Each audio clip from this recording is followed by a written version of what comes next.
Canelo. And it's normal, you know, he's the really biggest fighter in the world. He's the champion for 4 weight classes. He has 4 belts, and of course,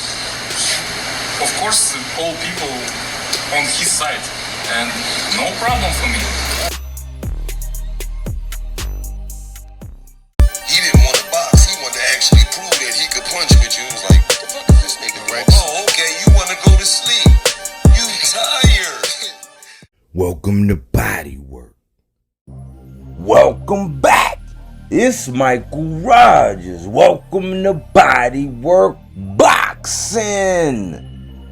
I want to talk a little bit about one of my favorite boxers, man. Another one in my top 10 pound for pound. Dmitry Bivol. I call this guy the Matador. You know what I'm saying? And one of the reasons is because what he was able to do against Canelo Alvarez. Looked at that fight again here recently, and I was just like utterly amazed. The last time I saw that happen was when another great fighter in Floyd Mayweather did that to Canelo Alvarez. You know, that was the last time I really seen Canelo Alvarez really get shut down and really not have any answers and not have, you know, any kind of adjustments. Didn't even attempt to make any adjustments. I think he beat the will out of Canelo Alvarez. And I think that Dmitry Bivol, man, has hurdled a major obstacle. You know, it could have really got kind of ugly for him because boxing kind of got political on him, you know. And every time I hear people make this talking point about Dmitry Bivol and Canelo Alvarez, I said, man, if Canelo is your favorite guy and that's your stance and you just got his back no matter what, let's just say that. But real recognize real, and everybody knows when it comes down to Dmitry Bivol, he offered Canelo Alvarez the opportunity to rematch him, but he said, you know what? I'm not going to let you pull the wool over my eyes again. Because what happened was Canelo Alvarez went up there to 175. He fought the Crusher. He wound up ending the Crusher. And then he came back down. Well, when he went back up, it was for Dmitry Bivol. And everybody was like, oh my gosh, he's cherry picking. I'm like, I don't know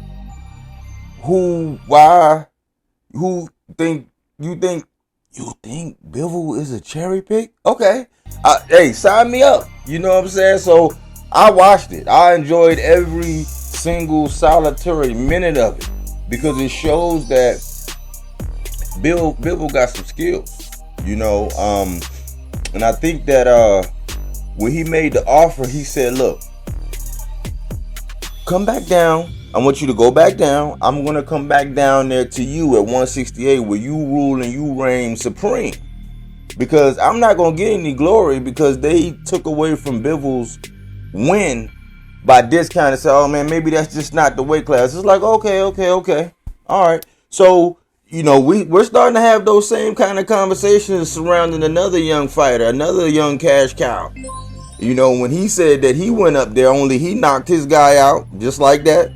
He did knock out. He stopped his guy in Barrios at 40, you know, and then he went to 135, you know, because 140 was his 4th weight class. So he said, you know what? I feel comfortable at 35. Catch a lot of flack. Well, you went up there for this and this and that, but see, in this situation, Bivol says, you know what? We're gonna remove all of that.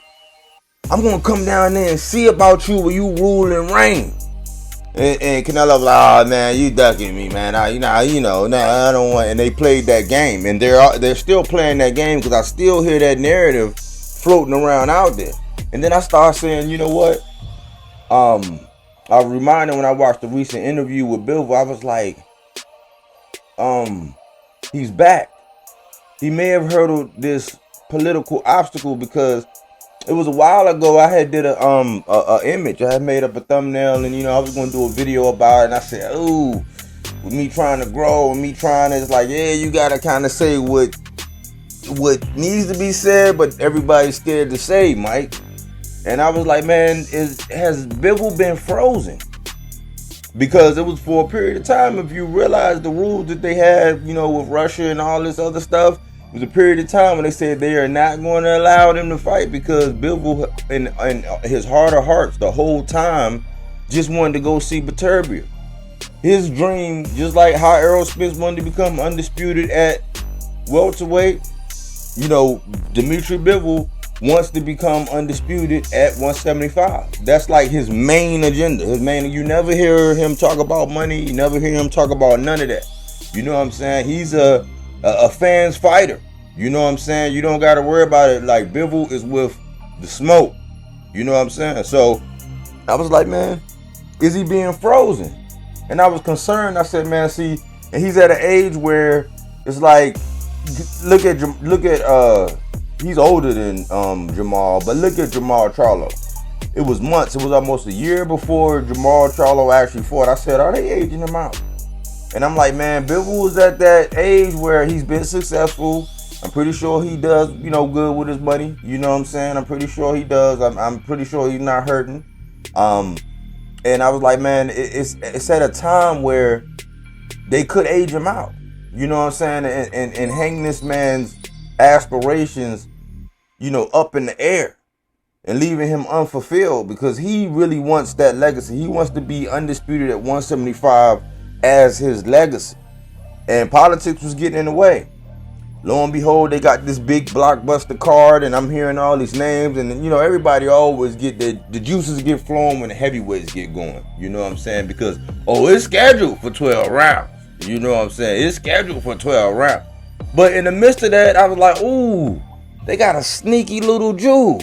Because after Bivol beat Canelo, he went on to beat Gilberto Zurdo Ramirez, and he just shut him down. Had no answer. He could have stopped him. He could have stopped Canelo, in my opinion, as well. If you go back and look at that fight, I went back and watched both of those fights here recently because I was looking at doing a video about Bivol, and I wanted to know, okay, cool, but it's the skill set that he had, and here he has a task where he's facing Lyndon Arthur, whose only loss was to Anthony Yard. So I started doing my homework on this guy, Lyndon Arthur. I'm like, who is this guy? And when I look at him, I'm like, man, this is a challenging fight for Bivol. You know what I'm saying? Lyndon Arthur, and my favorite cliche of things to say is, Lyndon Arthur is nothing to shake a stick at.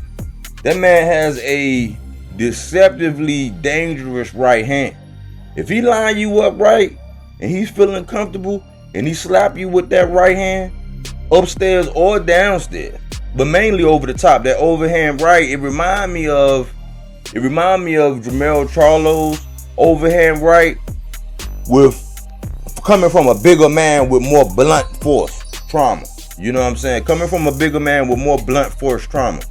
You know, I think that, but what I really see at the end of the day, man, I think it's going to be a good fight. It's good to see Bivol going back in. Now, the question is, it's been a year.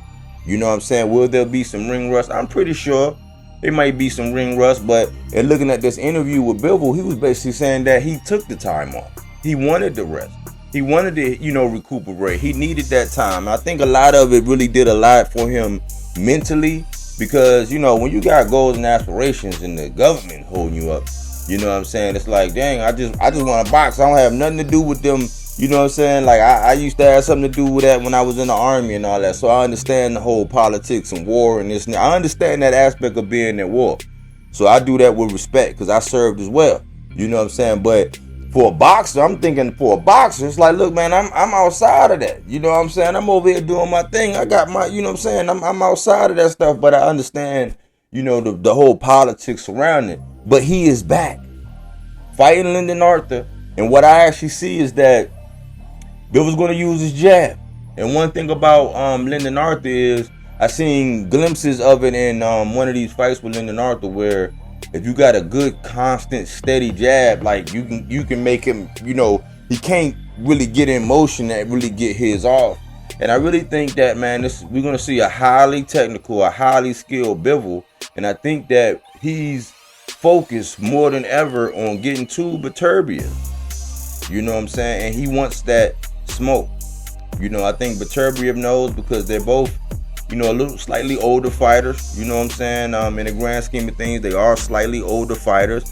and they know that window of opportunity is just ticking. You know what I'm saying? And it's actually, that window is actually closing. So, you know, I think that's a sneaky good fight, man. I like to get some feedback on how you see this fight going. I know that Bivol, Lyndon can line you up with that right. But then Bivol got a dangerous right cross. He got a bull whip of a left. You know what I'm saying? It's gonna be a good fight, and I think this fight is gonna be the one that go under the radar. You know what I'm saying? Out of all this card, this big card, you know what I'm saying, over here in Saudi with all these heavyweights, which one of these fights you think flying under the radar? This is my pick. Bivol's one of my guys. I've been hungry for some Bivol, man, because whenever he got a good sense of humor. You know, I listen to his takes when they give all the celebrity takes on the pre-fights and all that, and his breakdowns.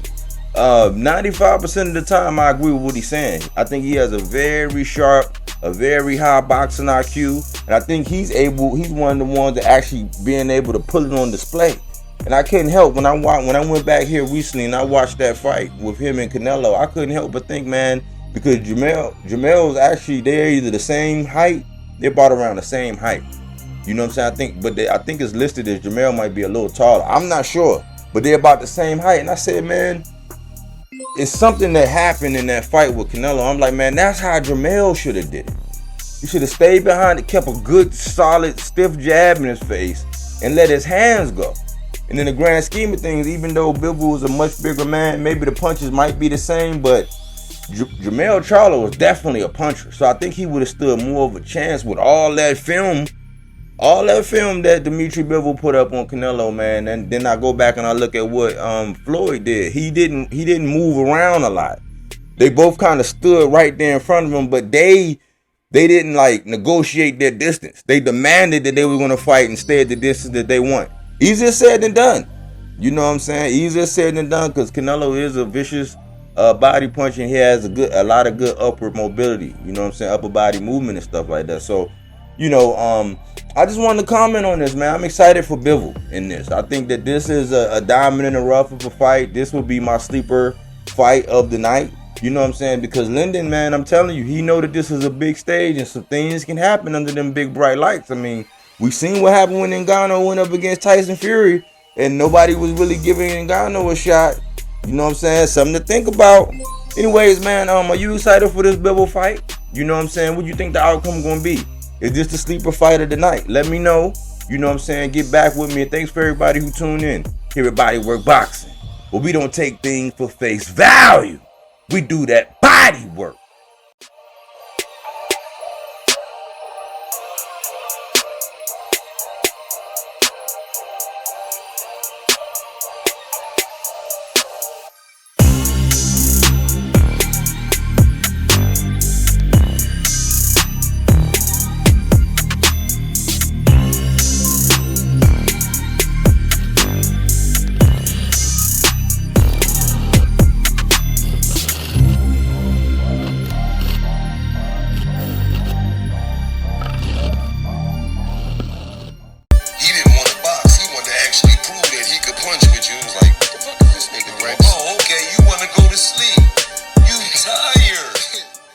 Welcome to BodyWork.